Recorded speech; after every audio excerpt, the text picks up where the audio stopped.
Moi, je m'y intéresse depuis longtemps, quasiment depuis ma tendre jeunesse, puisque je date mon éveil véritablement à la politique du débat sur Maastricht en 92. Alors j'allais avoir 11 ans, j'étais jeune, mais je me suis passionné à l'époque. J'allais entrer en 6e pour ce débat, parce qu'on se passionnait pour ce débat-là dans ma famille, un peu partout d'ailleurs dans la société française. Et ensuite, avec les années, le recul, je me suis rendu compte que ça avait été absolument fondamental, ce qui s'est décidé malheureusement lors de l'adoption du traité de Maastricht. Donc les questions européennes et derrière la question centrale de la souveraineté, qui a le pouvoir véritablement? Est-ce qu'on est encore en démocratie au sens propre du terme? Et pour moi le moteur principal, je dirais, de mon engagement politique. Donc c'est une question, l'Europe, absolument essentielle à mes yeux. Et je crois de plus en plus aux yeux des Français parce qu'ils comprennent de mieux en mieux ce qui se cache derrière les décisions européennes et l'envers du décor en quelque sorte. Il est indéniable, il ne faut pas le nier, puisque nous sommes démocrates et républicains, que les Français ont voté oui à Maastricht, c'est vrai, une très courte majorité, je crois un peu plus de 51%, le 20 septembre 1992, mais ils ont voté oui. Voilà, comme ils avaient voté non en 2005 à la Constitution européenne. Alors je remarque que quand les peuples votent oui, on applique sans problème leur décision et on considère que c'est une décision argumentée et intelligente.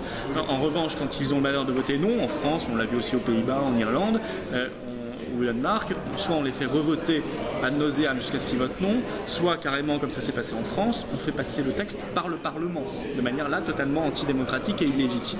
Bon, il est évident qu'il y avait eu une campagne, un propagandum, pas un référendum à l'époque, très très fort, et depuis surtout, les Français ont vu avec le recul, c'était à l'époque assez nouveau, on débattait peu de l'Europe avant 92, ont vu les ravages de cette Europe-là, ont vu qu'on leur avait menti, qu'on leur refaisait les mêmes promesses régulièrement qui n'étaient pas tenues évidemment, que ce soit de la part de la droite ou de la gauche.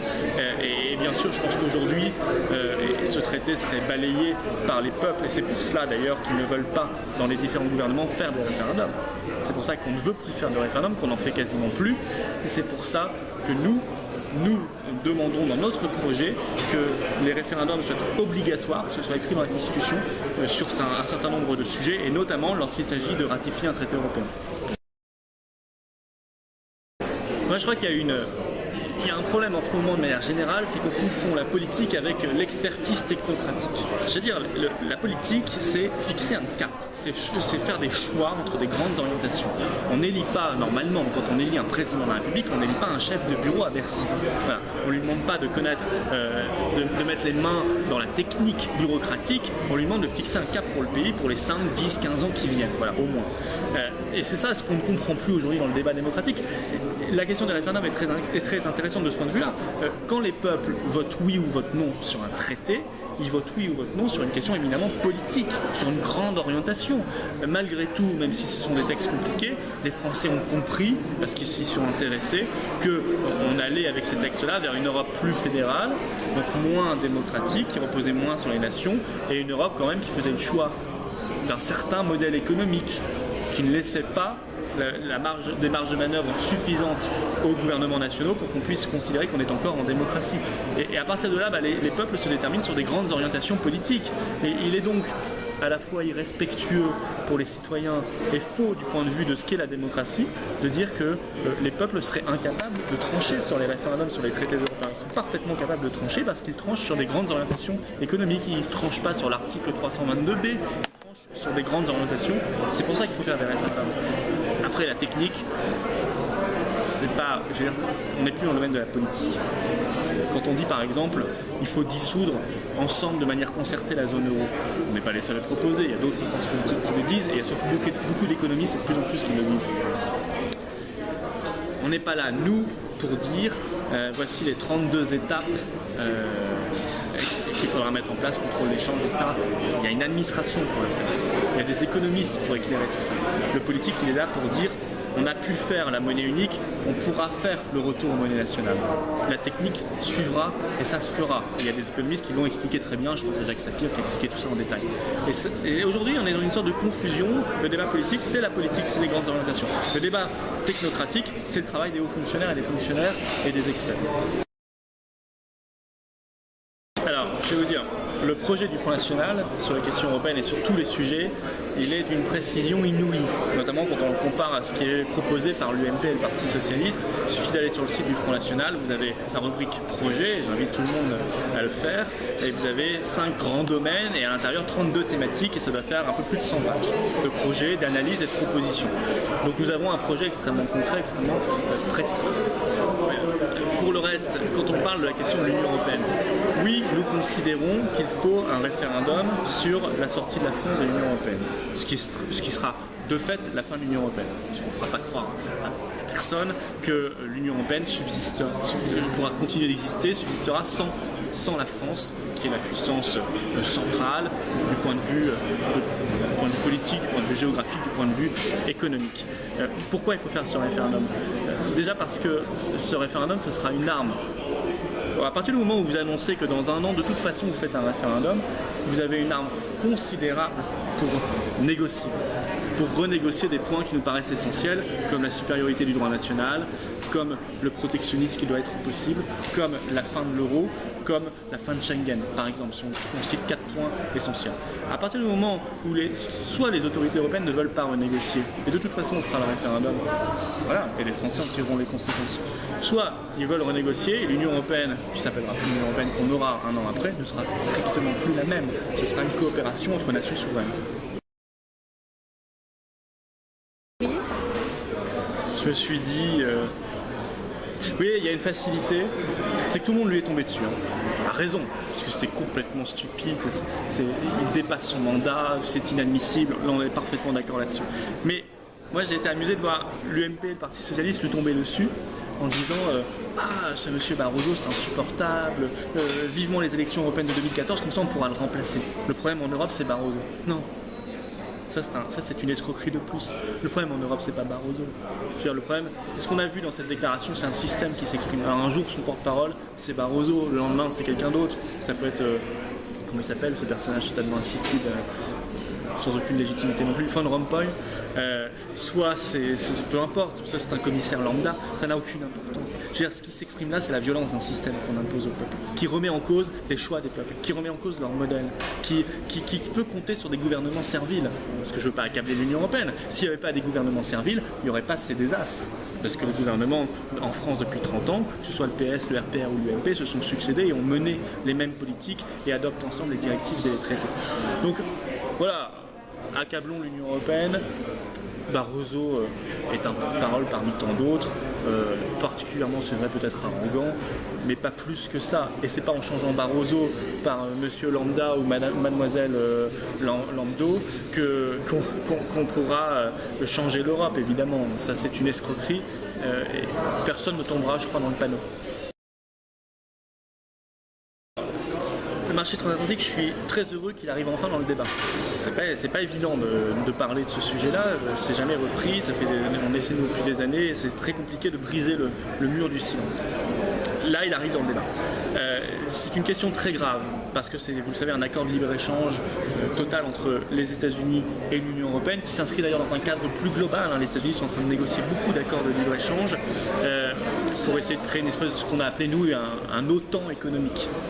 Il y a l'OTAN militaire, politique, et il y a l'OTAN économique maintenant, qui est aussi politique. Donc, nous sommes résolument des adversaires de ce marché transatlantique qui veut amplifier les désastres de l'Union européenne. Mais on nous dit la France a sauvé l'exception culturelle et l'audiovisuel sera retiré des négociations. C'est faux. On n'a pas de garantie là-dessus. La Commission européenne a dit elle l'a répété plusieurs fois, que l'audiovisuel pourrait être remis dans les négociations. Côté américain, on a dit la même chose. 2, c'est évidemment l'arbre ou l'art qui cache la forêt. Parce que pourquoi accepterait-on le protectionnisme dans la culture, légitimement, ou l'audiovisuel, et pourquoi serait-il infamant, inadmissible, insupportable, inenvisageable concernant l'industrie, les services, la défense, l'agriculture? Pourquoi est-ce qu'on pourrait accorder un traitement de faveur à nos artistes, encore une fois légitimement parce que c'est une industrie importante et c'est une culture, et pourquoi on ne pourrait pas protéger nos paysans, nos ouvriers, nos salariés et notre industrie de défense? Il y a là une grande hypocrisie. Alors oui, il faut combattre ce projet, on ne sait pas pourquoi d'ailleurs on fait ça maintenant. Quel est le besoin en pleine crise de faire ce Big Bang ultra-libéral, alors qu'il faudrait faire l'inverse, c'est-à-dire réarmer nos nations, réarmer la France face à la mondialisation sauvage. Ça veut dire quoi réarmer? Ça veut dire redonner des armes que plein d'autres pays dans le monde ont. Je pense à l'arme du protectionnisme intelligent, les droits de douane, les barrières tarifaires et non tarifaires qui peuvent être des armes contre la concurrence déloyale. Je pense à une politique monétaire nationale évidemment qui serait offensive, qui serait utilisée comme le Japon a su le faire pour relancer les exportations, relancer la machine. Je pense à un État stratège qui doit retrouver des marges de manœuvre alors qu'aujourd'hui il est corseté par la réglementation européenne et au-delà de l'Union européenne, par celle de l'OMC et bien d'autres, des instances supranationales. Et cet État stratège pourrait faire du patriotisme économique, pourrait notamment aider nos PME, nos PMI, parce que ce sont elles qui créent l'essentiel de l'emploi aujourd'hui en France. Voilà le projet qu'il faudrait mettre en œuvre. Ils font l'inverse, strictement l'inverse. Cette question, en France en tout cas, est abordée sous l'angle quasiment religieux. C'est-à-dire quand l'Union européenne aujourd'hui c'est une religion, donc elle a son credo, en gros c'est la concurrence libre et non faussée. Elle a ses dogmes. Et dans les dogmes, vous avez l'ouverture totale des frontières, vous avez la monnaie unique, vous avez l'idée du grand marché. Et elle a donc ses grands prêtres, comme toute religion. Alors les grands prêtres, ce sont des responsables politiques, ce sont des technocrates, comme M. Barroso, et ce sont aussi des experts autoproclamés, des éditorialistes qui sont là depuis 30 ou 40 ans, qui débitent toujours leur salade, qui se sont trompés 15 fois, mais c'est pas grave, on continue à les entendre, et qui disent absolument n'importe quoi, mais qui parlent de l'Europe comme d'une religion. Bon. Donc c'est vrai que c'était difficile d'imposer le débat, surtout qu'on est un peu seul. On n'est pas totalement seul, il faut être honnête, dans la vie politique française, mais on n'est pas très nombreux, en tout cas dans les grands partis politiques, à vouloir en parler. L'UMP et le PS n'ont aucun intérêt à parler du débat européen, aucun, parce que ça montre, dès qu'on en parle, les Français prennent conscience de leur collusion totale sur le sujet. Je rappelle qu'ils votent ensemble quand même 97% des directives à Strasbourg et à Bruxelles. Mais je crois qu'on y est arrivé.